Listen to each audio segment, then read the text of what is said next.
കൂടുതൽ വാർത്തകളും വീഡിയോകളും കാണാൻ ഈ ചാനൽ സബ്സ്ക്രൈബ് ചെയ്യുക. കൂടെ ബെൽ ബട്ടൺ അമർത്തുക. ഇന്ന് നമ്മൾ ചർച്ച ചെയ്യുന്നത് ലാഫിൻ ബുദ്ധയെ പറ്റിയാണ്. ലാഫിൻ ബുദ്ധ എന്ന് പറയുമ്പോഴത്തേക്ക് ഒത്തിരി എന്ന് പറഞ്ഞാൽ ഒത്തിരി രൂപത്തിലും ഭാവത്തിലും ഉള്ള ബുദ്ധനുണ്ട്.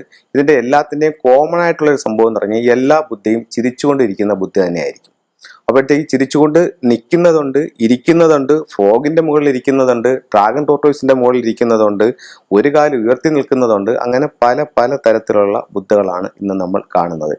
ഇന്ന് നമ്മൾ ഒരു സ്ഥാപനത്തിൽ ചെന്നാലും ഒരു വീട്ടിൽ ചെന്നാലും ലാഫിൻ ബുദ്ധ ഇല്ലാത്ത ഒരു വീടും ഇന്ന് നമുക്ക് കാണാനായിട്ട് സാധിക്കില്ല. അത്രയേറെ ലാഫിൻ ബുദ്ധയ്ക്ക് ഇന്ന് നമുക്ക് പ്രചാരം ഏറിക്കഴിഞ്ഞു. അപ്പോൾ ലാഫിൻ ബുദ്ധ എന്ന് പറയുമ്പോഴത്തേക്ക് പലരും ഇത് അതിൻ്റെതായിട്ടുള്ള രീതിയിലല്ല വെച്ചിരിക്കുന്നത്. ഇപ്പം നമ്മളൊരു വീട്ടിൽ ചെന്ന് കൺസൾട്ട് ചെയ്യുമ്പോഴത്തേക്ക് നമ്മൾ പറയും, നിങ്ങൾ ഒരു ലാഫിൻ ബുദ്ധ വെക്കണമെന്ന് പറയുമ്പോഴത്തേക്ക് അവർ കൊണ്ട് സാറേ ഉണ്ട് എന്നും പറഞ്ഞിട്ട് അവർ തീരെ ചെറിയൊരു ലാഫിൻ ബുദ്ധ ആയിരിക്കും എടുത്തുകൊണ്ടുവന്ന് നമ്മളെ കാണിക്കുന്നത്. നമ്മൾ ഇന്ന സ്ഥലത്ത് പോയപ്പോൾ അല്ലെങ്കിൽ ഇന്ന ക്ഷേത്രത്തിൽ പോയപ്പോൾ നമ്മൾ വാങ്ങിച്ചുകൊണ്ട് വെച്ച് കാണുന്നു. അപ്പോൾ ഈ ചില അങ്ങനെ കാണിക്കുന്നതിൽ ഭൂരിഭാഗം ബുദ്ധകളും നമ്മൾ നോക്കുമ്പോഴത്തേക്ക് അതിനകത്ത് പല തരത്തിലുള്ള ഡാമേജുകളുള്ള ബുദ്ധിയായിരിക്കും ഇവർ വെച്ചിരിക്കുന്നത്. അപ്പോൾ അത് അങ്ങനെയുള്ള ബുദ്ധ വെക്കുന്നത് ഗുണത്തെക്കാൾ ഏറെ ദോഷമാണ് നമുക്ക് കിട്ടിക്കൊണ്ടിരിക്കുന്നത്. അപ്പോൾ എപ്പോഴും നമ്മൾ ഇതുപോലെ കിട്ടുന്ന സാധനങ്ങൾ വാങ്ങിച്ചുകൊണ്ട് വെക്കാതെ നമ്മൾ എന്ത് സാധനം വെക്കുമ്പോഴും നമുക്കതൊരു അഭിവൃദ്ധിക്ക് വേണ്ടിയിട്ടാണ് വെക്കുന്നത്. അപ്പോൾ നമ്മൾ അതിൻ്റെതായിട്ടുള്ളൊരു വ്യക്തിയുടെ അല്ലെങ്കിൽ അതിൻ്റെതായിട്ടൊരു കൺസൾട്ടൻ്റെ കയ്യിൽ നിന്ന് അത് വാങ്ങിച്ചുകൊണ്ട് വെക്കുമ്പോൾ നിങ്ങൾക്ക് ഈ കിട്ടുന്ന നിങ്ങളുടെ മറ്റൊരു സ്ഥലത്തു നിന്ന് കിട്ടുന്നതിൻ്റെ 10 മടങ്ങ് എനർജി അതിനകത്തുണ്ടാവും. ഇപ്പോൾ ചില വീടുകളിൽ അപൂർവം ചില വീടുകളിൽ ലാഫിൻ ബുദ്ധ വെച്ചിട്ട് ഒത്തിരി പ്രശ്നങ്ങളായ വീടുകളുണ്ട്. അപ്പോൾ ഈ ലാഫിൻ ബുദ്ധ എന്ന് പറയുമ്പോഴത്തേക്ക് ഇപ്പോൾ ഇത് നമ്മൾ വെക്കുന്ന സാധനങ്ങളെല്ലാം ഇത് ചൈനയിൽ നിന്ന് വരുന്നതാണ്. ചൈനയിൽ നിന്ന് വരുമ്പോഴത്തേക്ക് പല കൈ മറിഞ്ഞിട്ടായിരിക്കും ഒരു ഫെങ്ഷി ഷോപ്പിലേക്കോ അല്ലെങ്കിൽ ഒരു കച്ചവടക്കാരനിലേക്കോ ഇത് എത്തുന്നത്. അപ്പോഴത്തേക്കാണ് ഇതിനകത്ത് പലതരത്തിലുള്ള നെഗറ്റീവ് എനർജികൾ വന്നു കൂടാനുള്ള സാധ്യത ഉണ്ട്. എല്ലാത്തിലും നെഗറ്റീവ് എനർജി ഉണ്ട് എന്നുള്ളതല്ല ഞാൻ പറയുന്നത്. ചില ലാഫിൻ ബുദ്ധിയിൽ അത്തരത്തിലുള്ള നെഗറ്റീവ് എനർജി വന്നു ചേരാനുള്ള സാധ്യത ഉണ്ട്. അപ്പോൾ ഒരു ഫെങ്ഷി എക്സ്പെർട്ടിന്റെ കയ്യിലാണ് ഇത് കിട്ടുന്നതെന്നുണ്ടെങ്കിൽ അദ്ദേഹത്തിന്റെ കയ്യിൽ നിന്നാണ് നമ്മളിത് വാങ്ങിക്കുന്നതെന്നുണ്ടെങ്കിൽ ഇവർക്ക് കയ്യിൽ എടുക്കുമ്പോൾ തന്നെ ഇത് പോസിറ്റീവ് ആണോ നെഗറ്റീവ് ആണോ എന്ന് ഇവർക്ക് കറക്റ്റായിട്ട് തിരിച്ചറിയാനായിട്ട് അത് സാധിക്കും. അപ്പം നെഗറ്റീവ് എനർജി ആണെന്നുണ്ടെങ്കിൽ അതിനകത്തുള്ള നെഗറ്റീവ് എനർജി ഒഴിവാക്കി അതിനകത്തോട്ടൊരു പോസിറ്റീവ് എനർജി കൊടുത്ത് അതിനെ ഊർജ്ജവൽക്കരിച്ച് വെക്കാൻ പറ്റുന്ന ഒരു സ്റ്റേജും ഉണ്ട്. അപ്പോൾ അങ്ങനെയാണെന്നുണ്ടെങ്കിൽ ആ രീതിക്ക് നമുക്ക് ചെയ്യാൻ പറ്റും. പിന്നെ എന്ന് പറഞ്ഞു കഴിഞ്ഞാൽ ചിലർ വിളിച്ചിട്ട് ചോദിക്കും, ലാഫിൻ ബുദ്ധ ഞാൻ മെയിൻ ഡോറിലോട്ട് ഫേസ് ചെയ്ത് വെച്ചിട്ടുണ്ട്.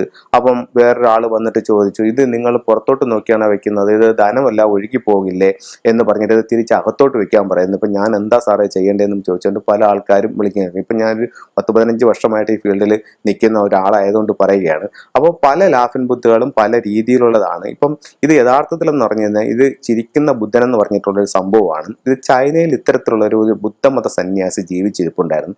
ഒത്തിരി പ്രായമുള്ള ഒരു ആളായിരുന്നു ഇദ്ദേഹം, ഒത്തിരി വയസ്സായിട്ടുള്ള ഒരാളായിരുന്നു ഇദ്ദേഹം. പണ്ടത്തെ കാലത്ത് ഓരോ ദിവസവും ഇങ്ങനെ യാത്രയിലായിരുന്നു. അപ്പോൾ വൈകിട്ട് ഇയാൾ ഏതെങ്കിലും ഒരു വീട്ടിൽ വരും. വീട്ടിൽ വന്നിട്ട് ആ വീട്ടിൽ ഇദ്ദേഹത്തെ വളരെ സ്നേഹത്തോടെ സ്വീകരിച്ച് അവർ വേണ്ട സൗകര്യങ്ങളെല്ലാം കൊടുത്ത് അന്ന് അദ്ദേഹം ആ വീട്ടിൽ താമസിച്ച് പിറ്റേ ദിവസം വീണ്ടും യാത്രയാവും. അപ്പോൾ ഇദ്ദേഹം വന്ന് കയറി ആ നിമിഷം മുതൽ ആ വീട്ടിൽ സമ്പത്തും ഐശ്വര്യങ്ങളും വരാൻ തുടങ്ങി. അപ്പോൾ ഇദ്ദേഹത്തിന്റെ മരണശേഷം അവർ ഇദ്ദേഹത്തിന്റെ രൂപവും അവരുടെ സൗഭാഗ്യ ചിഹ്നങ്ങൾ, അതാണ് അത് ഈ പല ലാഫിൻ ബുദ്ധയിലും പല തരത്തിലുള്ള സൗഭാഗ്യ ചിഹ്നങ്ങൾ ഇരിക്കുന്നതായിട്ട് നമുക്ക് കാണാം. ചില ലാഫിൻ ബുദ്ധർ പണച്ചാക്കിന്റെ മുകളിലായിരിക്കും നിൽക്കുന്നത്, ചിലത് പണച്ചാക്ക് മുതുകത്ത് സൂക്ഷിച്ചിട്ടുണ്ടായിരിക്കും. ചില ലാഫിൻ ബുദ്ധരുടെ കയ്യിൽ 6 ചൈനീസ് നാണയങ്ങൾ കാണും. ഈ 6 ചൈനീസ് നാണയങ്ങൾ എപ്പോഴും സമ്പത്തിനെ സൂചിപ്പിക്കുന്നതാണ്. ചില ലാഫിൻ ബുദ്ധയിൽ ഉലു എന്ന് പറയുന്നൊരു കാ കാണും, ഇത് ആരോഗ്യത്തെ സൂചിപ്പിക്കുന്നതാണ്. കഴുത്തിൽ മാല കാണും, ഇത് സമാധാനത്തെ സൂചിപ്പിക്കുന്നതാണ്. ചില ലാഫിൻ ബുദ്ധ എന്ന് പറഞ്ഞു കഴിഞ്ഞാൽ ഇരിക്കുമ്പോൾ ഒത്തിരി കുട്ടികൾ പുള്ളിയുടെ മടിയിലും മുതുകത്തും തോളിലുമായിട്ട് ഒത്തിരി കുട്ടികൾ കയറിയിരിക്കുന്നതാണ്. ഈ ലാഫിൻ ബുദ്ധ വെക്കുന്നതെന്ന് പറഞ്ഞു കഴിഞ്ഞാൽ കുട്ടികളില്ലാത്ത ദമ്പതിമാർക്ക് അവരുടെ ബെഡ്റൂമിന്റെ വെസ്റ്റ് സൈഡിൽ ഈ ലാഫിൻ ബുദ്ധ വെച്ച് കഴിഞ്ഞാൽ അവർക്ക് കുട്ടികളാകും എന്നുള്ളതാണ് അതിൻ്റെ ഒരു വിശ്വാസം. അങ്ങനെ എൻ്റെ ഒത്തിരി ക്ലയന്റുകൾക്ക് ആ ഒരു റിസൾട്ട് കിട്ടിയ കേസുകളുണ്ട്, ഒത്തിരി പേർക്ക് അതിൻ്റെ റിസൾട്ട് കിട്ടിയവരുണ്ട്. അപ്പോൾ ആ ഒരു രീതിയിൽ വെക്കാം. പിന്നെ ഇതിലുള്ളതെന്ന് പറഞ്ഞു കഴിഞ്ഞാൽ ഫോഗിന്റെ മുകളിലുള്ളൊരു ലാഫിൻ ബുദ്ധയുണ്ട്. ഫോഗിന്റെ മുകളിൽ ഒരു ലാഫിൻ ബുദ്ധ കയറിയിരിക്കുന്നു. അപ്പോൾ അത് നമ്മൾ ഒരിക്കലും എൻട്രൻസിലോട്ട് നോക്കി വെക്കില്ല. അപ്പോൾ ഇതെന്ന് പറഞ്ഞാൽ ഫോഗിന്റെ മുകളിൽ കൂടെ ഈ ബുദ്ധ പുറത്തേക്ക് പോകുന്ന രീതിക്കായിട്ടാണ് നമ്മളിതിനെ വെച്ചിരിക്കുന്നത്. അപ്പോൾ അങ്ങനെ വെക്കുമ്പോഴത്തേക്കെന്ന് പറഞ്ഞു കഴിഞ്ഞാൽ നമ്മുടെ കയ്യിൽ നിന്ന് ഈ വെൽത്ത് പുറത്തോട്ട് പോകുന്നതിന് തുല്യമാണ്. അപ്പോൾ ആ ഒരു രീതിക്ക് ഒരിക്കലും അങ്ങനെ വെക്കാൻ പാടില്ല. പിന്നെ ഡ്രാഗന്റെ ഹെഡും ടോർട്ടോയ്സിന്റെ ബോഡിയും ആയിട്ടുള്ള ഒരു ലാഫിൻ ബുദ്ധയുണ്ട്. അപ്പോൾ അതിന്റെ മുകളിൽ ലാഫിൻ ബുദ്ധ ഇരിക്കുന്നതായിട്ടുള്ള ഒരു ബുധനുണ്ട്. അപ്പോൾ അത് നമ്മൾ സൗത്ത് ഈസ്റ്റിൽ വെക്കുമ്പോഴത്തേക്ക് അത് നമുക്ക് സാമ്പത്തികമായിട്ട് അഭിവൃദ്ധി തരുമെന്നാണ്. അത് നോർത്തിലാണ് വെക്കുന്നതെങ്കിൽ തൊഴിൽപരമായിട്ടുള്ള അഭിവൃദ്ധി തരുമെന്നാണ്. ട്രാവലിംഗ് ബുദ്ധി എന്ന് പറഞ്ഞിട്ടൊരു ബുദ്ധയുണ്ട്. ആ ട്രാവലിംഗ് ബുദ്ധി എന്ന് പറയുമ്പോഴത്തേക്ക് നമുക്ക് പിന്നെ അകത്തേക്ക് നോക്കുന്ന രീതിയിൽ പിന്നെ വെക്കാൻ നല്ലതാണ്. ഒരു ചൈനീസ് കോയിനും ഒരു കയ്യിൽ ഒരു പിന്നെ വെൽത്ത് സിമ്പലും പിടിച്ചുകൊണ്ട് നിൽക്കുന്നതാണ്. അത് എൻട്രൻസിലോട്ട് നോക്കി വെക്കാം. പിന്നെ ഇതിൻ്റെ പാദങ്ങൾ നമ്മൾ ശ്രദ്ധിക്കുമ്പോഴത്തേക്കെന്ന് പറഞ്ഞു കഴിഞ്ഞാൽ പാദങ്ങൾ ഒരേ ലെവലിൽ വരുന്നത് മെയിൻ ഡോറിലോട്ട് നോക്കി വെക്കാൻ നല്ലതാണ്. കാരണം അത് നിൽക്കുകയാണ്. അത് കണക്ക് തന്നെ ഇരിക്കുന്ന ബുദ്ധയും പിന്നെ മറ്റേ ചെയർ ബുദ്ധ എന്ന് പറഞ്ഞിട്ടൊരു ബുദ്ധയുണ്ട്. അത് അതിനകത്ത് ഇരിക്കുന്നതാണ്. അത് ഡ്രാഗന്റെ ചെയറിന്റെ രണ്ട് സൈഡിലും ഡ്രാഗന്റെ ഹെഡും ഒരു കയ്യിൽ പണസഞ്ചിയും പിടിച്ച് എല്ലാ സൗഭാഗ്യങ്ങളുമായിട്ട് നിൽക്കുന്നതാണ്. നല്ല ഒരു ബുദ്ധയാണ്. അത് നമുക്ക് മെയിൻ ഡോറിലോട്ട് ഫേസ് ചെയ്ത് വെക്കാവുന്നതാണ്. പിന്നെ അത് കഴിഞ്ഞിട്ട് പിന്നെ ഈ രണ്ട് പാദങ്ങളും ഒരേ ലെവലിൽ വരുന്നത് മെയിൻ ഡോറിലോട്ട് ഫേസ് ചെയ്ത് വെക്കാം. അതല്ലാതെ ഒരു പാദം മുന്നോട്ടും ഒരു പാദം പിന്നോട്ടും വരുന്ന നടന്ന രീതി പോകുന്ന പിന്നെ ഒരു രീതിയാണ്. അതാണെങ്കിൽ നമ്മൾ പിന്നെ ഡോറിലോട്ട് നോക്കി വെക്കുന്നത് നമ്മുടെ സമ്പത്ത് നഷ്ടപ്പെടുത്താനുള്ള സാധ്യത വളരെ കൂടുതലാണ്. ഇങ്ങനെ ഒത്തിരി തരത്തിലുള്ള ലാഫിംഗ് ബുദ്ധിയുണ്ട്.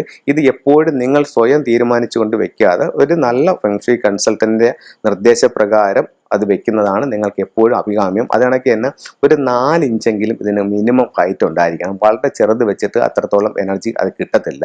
ഇതിൻ്റെ ഇപ്പോൾ ചിലർ ചോദിക്കും, സാറേ ലാഫിംഗ് ബുദ്ധ ചെറുത് വെച്ചാലും വലുത് വെച്ചാലും ഒരുപോലെ ആണോ എന്ന് ചോദിക്കും. അങ്ങനെയല്ല, ഇത് വലുതാകും തോറും അതിൻ്റെ എനർജി ലെവലും കൂടും. അപ്പം നിങ്ങൾ ലാഫിംഗ് ബുദ്ധ എപ്പോഴും വീട്ടിൽ സൂക്ഷിക്കുമ്പോഴത്തേക്ക് നിങ്ങൾക്ക് എന്ത് ആവശ്യത്തിലുള്ള ബുദ്ധയാണോ ആ തരത്തിലുള്ള ബുദ്ധയെ നിങ്ങൾ വയ്ക്കുക. അതല്ലെന്നുണ്ടെങ്കിൽ നിങ്ങൾക്ക് പിന്നെ ഗുണത്തെക്കാളേറെ ദോഷം ചെയ്യും. എപ്പോഴും ഒരു കൺസൾട്ടന്റ് നിർദ്ദേശപ്രകാരം മാത്രം ഇത് വെക്കുന്നതാണ് എപ്പോഴും അഭികാമ്യം.